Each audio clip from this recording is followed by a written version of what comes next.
Kung dati nagli-lip-sync lang, Moy Palaboy, recording artist na rin. Chika Minute! Umahataw ang career ng lip-sync artist na Moy Palaboy. Mula YouTube hanggang sa gag show na Bubble Gang. Ngayon naman, certified recording artists na rin sila. Ang chika mula kay Aubrey Carampel. Kung dati ay pag-lip-sync lang ng kanta ang ginagawa ng Moy Palaboy, ngayon ganap na silang mga recording artists. Tampok sila sa soundtrack ng animated film na Dayo sa Mundo ng Elementalia na official entry sa Metro Manila Film Festival.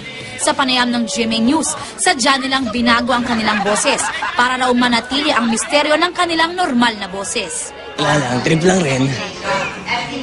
Ay, karuta ikaw ba yan? Pero narating din yung time. Sa ngayon, ganito lang muna. Medyo malat. Wala lang. Kachorpan lang. Kailangan ganun para bago daw Unang sumikat ang Moy Palaboy sa YouTube.